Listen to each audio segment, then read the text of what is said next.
Hai guys, selamat datang di nonton Asyik. Di sini kalian dapat menyaksikan ringkasan film yang asyik. Ya ampun. Iya. Film kali ini adalah sebuah film yang berjudul Lucy. Ada dua Lucy yang dimaksudkan dalam film ini. Yang pertama adalah Lucy, seorang gadis naif yang diperankan oleh pensiunan anggota The Avengers.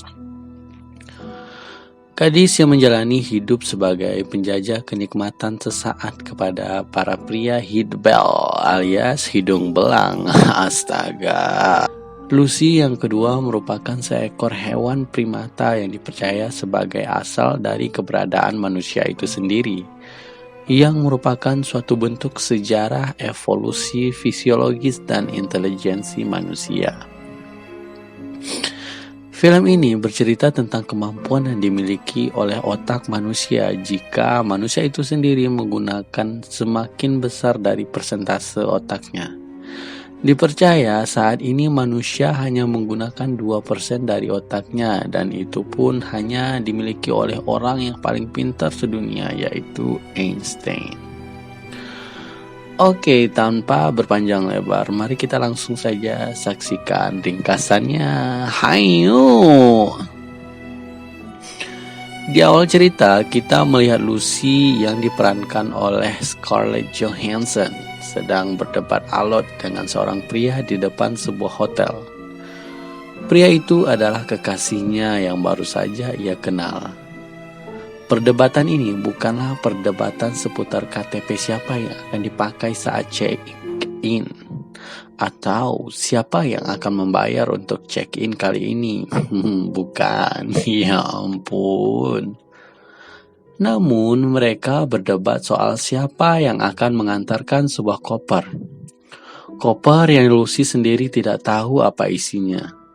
Koper yang untuk mengantarkannya saja pria itu dibayar 1.000 US dollar atau setara 15 juta rupiah. Tentunya hal itu sangat mencurigakan bagi Lucy. Koper itu harus diantarkan kepada seorang mafia Korea yang menunggu di dalam kamar hotel. Setelah lama berdebat, akhirnya Lucy masuk ke dalam perangkap sang pria. Tangannya diborgol dan mau gak mau dia harus mengantarkan koper itu ke dalam hotel. Ish. Sungguh pria terlalu, pacar tak tahu malu, isyabal. Setibanya di dalam hotel, Lucy meminta front office hotel untuk menelpon ke kamar di mana sang mafia berada. Ketika Lucy dijemput, adegan menyeramkan mulai terjadi. Pacar Lucy menunggu di depan kaca hotel seperti layaknya orang tua yang hendak mengantarkan anaknya di hari pertama sekolah. Tiba-tiba ditembak dor persis kena kepalanya. Lucy yang masih syok dengan kejadian itu pun dijemput oleh beberapa orang bodyguard yang mempunyai tampang sangat sangar. Iyo.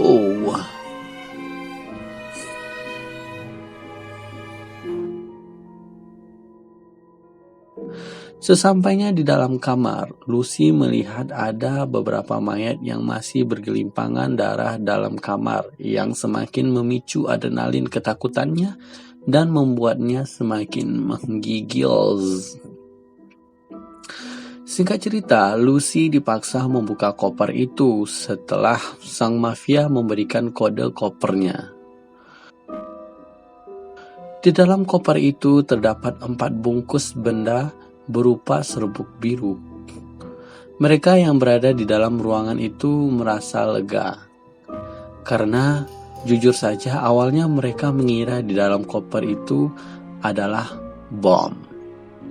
Kemudian seorang gembel percobaan dibawa keluar untuk mencoba benda itu, yang kemudian diketahui adalah sebuah nabza, narkotika dan zat berbahaya. Setelah mencoba, sang gembel langsung teler dan ditembak di tempat. Dan ternyata mafia ini adalah seorang pengedar narkoboy.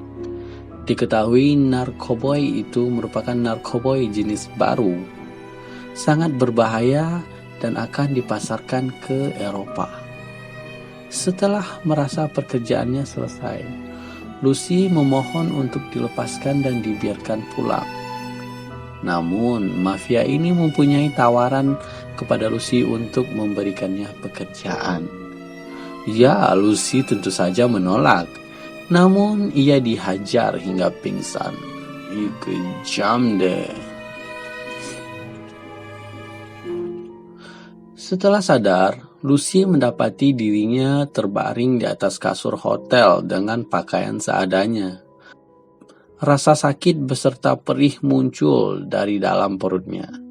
Ketika ia cek, ternyata perutnya sudah berbalut perban dan berdarah. Seperti seseorang yang telah melakukan operasi. Yang ia takutkan adalah organ tubuhnya diambil dan dijual. Namun terakhir diketahui bahwa mafia itu berniat untuk menyeludupkan narkoboy itu di dalam tubuh Lucy yang kemudian akan diambil lagi setelah ia berada di Eropa. Selain itu, ada 3 orang pria yang bernasib sama.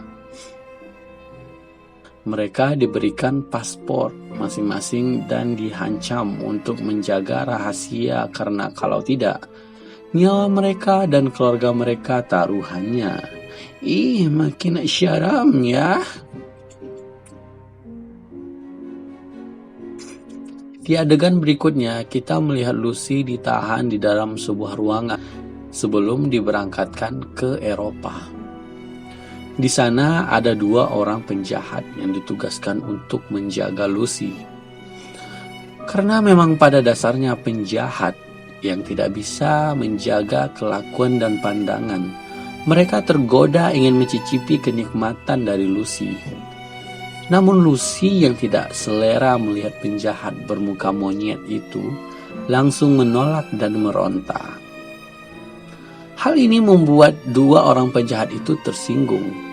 Lalu kesal karena nafsu birahinya tidak dapat terlampiaskan yang berujung Lucy pun dihajar habis-habisan. Lucy ditendang di bagian perut di mana tempat narkoboy itu bersemayam. Bungkus narkoboy pun pecah. Isinya tumpah di dalam perut Lucy yang mengakibatkan Lucy terkontaminasi narkoboy yang konon katanya sangat berbahaya itu. Tubuh Lucy pun kejang karena zat itu sudah menyatu dengan aliran darahnya dan membawa ke otak. Namun otak Lucy menanggapi dengan reaksi yang berbeda. Disinilah kita dapat melihat apa yang dapat dilakukan ketika otak digunakan dengan persentase yang lebih besar. Pada angka 20%, Lucy mempunyai kemampuan bela diri yang sangat bagus. Pengetahuannya berkembang, refleks motorik sangat cepat dan kuat. Indranya berfungsi dengan maksimal juga. Perasaan sebagai seorang manusia mulai berkurang, seperti rasa takut, lapar, marah, sakit, dan lain sebagainya. Tiba-tiba seorang penjaga lagi masuk dan tergoda juga dengan kemolekan tubuh Lucy. Lucy yang sudah bisa bela diri dapat mengalahkan penjahat dan berhasil kabur dari tempat itu tentunya. Ia menuju rumah sakit untuk meminta dokter mengoperasi dirinya agar bungkusan itu dikeluarkan. Lucy pun mendapatkan pencerahan dari dokter bedah tentang apa yang ada dalam perutnya. Ketika mengetahui bahaya dari narkoboy tersebut, ia berencana ingin mengetahui kemana 3 orang pria lain itu akan membawa bungkusan itu. Segeralah ia menuju rumah sang mafia tadi guna mencari tahu kemana 3 bungkus narko itu hendak disebar. Di sarang mafia, Lucy dapat menumbangkan semua anak buah si mafia dengan mudahnya. Ia menghampiri ketua mafia dan mencari tahu kemana paket itu dibawa. Setelah mendapatkan informasi, Lucy pun berlalu dengan gercepnya. Lucy mencoba menghubungi polisi tempatan untuk diajak bekerja sama guna menangkap 3 orang yang fotonya sudah dikirimkan Lucy. Sembari itu, Lucy membaca semua penelitian tentang apa yang sedang dialaminya. Penelusuran itu membawanya kepada seorang profesor yang telah melakukan penelitian tentang otak manusia selama lebih dari 20 tahun. Lucy ingin mendedikasikan dirinya untuk pengetahuan umat manusia yang diamanatkan kepada sang profesor karena mengetahui bahwa hidupnya tidak akan lama lagi. Tubuhnya akan hancur karena pengaruh dari narkoba itu yang membuat tubuhnya berregenerasi dengan alam. Namun, ia ingin pengetahuannya tetap dapat dipergunakan di kemudian hari. Kerjasama dengan polisi tempatan berjalan lumayan lancar. Namun, walaupun ada beberapa halangan, namun Lucy dapat melewati dengan mudah. Ketiga bungkus narkoba itu berhasil direnggut dari tangan para mafia. Sempat terjadi sedikit perperangan antara polisi tempatan dengan anak buah mafia tersebut. Namun hal itu tetap tidak dapat menghentikan Lucy yang ingin menyelamatkan dunia dan memindahkan ilmunya. Memang jiwa seorang pahlawan tak pernah pudar dari mantan anggota The Avengers ini. Salut deh. Akhirnya Lucy pun sirna. Tubuhnya melebur dengan perangkat komputer yang mungkin inilah yang disebut dengan internet. Sungguh mulia kamu Lucy. Film pun berakhir di situ.